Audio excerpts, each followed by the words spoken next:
नमस्कार, आप सबका स्वागत है हमारे YouTube चैनल पवन देओल पे। तो इस जहाँ से उस जहाँ तक, जहाँ भी जाओगे हर मोड़ पर, हर जगह मुझे ही पाओगे, यानी कि टैक्स। सपना था विश्व गुरु बनने का और बन गए हम टैक्स गुरु।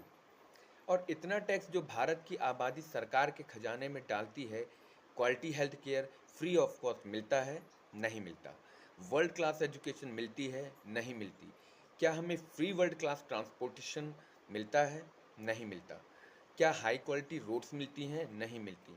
अगर अच्छी हैं भी तो टोल टैक्स भरना पड़ता है। क्या 24 घंटे सातों दिन बिजली आती है? नहीं आती। तो इतना सारा टैक्स जो सरकार इकट्ठा करती है, उसका करती क्या है? बच्चे के पैदा होने से पहले, उसकी आंखें खुलने से पहले जो उसको वैक्सीन लगती है, उस पर 5% जीएसटी लगता है। और हॉस्पिटल के कमरों के चार्जेस पर अगर 5,000 से ज़्यादा का कमरा है तो 5% जीएसटी लगता है। और अगर उसके माता पिता बच्चे के पैदा होने पर मिठाई बांटें तो मिठाई पर 5% और चॉकलेट पर 18 से 28% जीएसटी लगता है। बच्चों में बेबी फूड जो खरीदा जाता है उस पर 12 से 18% जीएसटी। डायपर जो खरीदा जाता है उस पर 12% जीएसटी। बेबी स्ट्रोलर पर 5 से 12% जीएसटी। जो खिलौने बच्चों को दिए जाते हैं उन खिलौनों पर भी 12% जीएसटी वसूला जाता है। जब मुंडन होता है बच्चे का, उस हेयर कट की सर्विसेज पर भी 12 से 18% जीएसटी। पहली बर्थडे पार्टी पर भी जो फोटोग्राफी होती है उस फोटोग्राफी सर्विसेज पर भी 18% जीएसटी देना पड़ता है। यहाँ तक कि नामकरण की बर्थडे पार्टी जो कि की जाती है उस पर भी कैटरिंग से लेकर के खान पान पर भी 12% जीएसटी सरकार वसूलती है।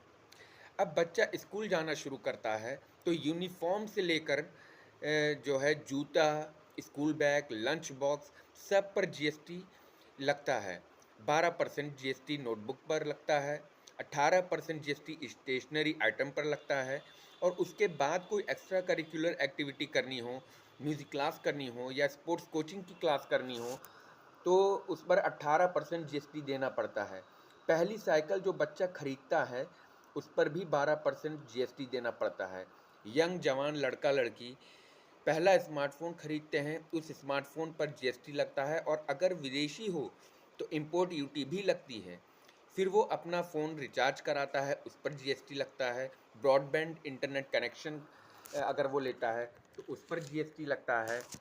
और इसके बाद अगर जैसे दोस्तों के साथ पिक्चर देखने का कहीं प्रोग्राम हो तो वहाँ जो है एंटरटेनमेंट टैक्स और पॉपकॉर्न पर भी अब जीएसटी लग गया है। और फिर ये होता है कि अब ये डायरेक्ट टैक्स के जंजाल में आदमी फंस जाता है। इस उम्र में जो उसकी पहली नौकरी लगती है तो नौकरी में आमदनी अनुसार उस पर टीडीएस पहले काटा जाता है, मानो जेब काटी जा रही हो। फिर इनकम टैक्स वसूला जाता है। इतने टैक्सेस की वजह से एफएमसीजी की सेल्स घट रही है। और अंत में मैं बस इतना ही कहना चाहूँगा कि बंद करो ये टैक्स की मार, मिलकर बनाओ टैक्स फ्री सरकार। जय हिंद, जय भारत।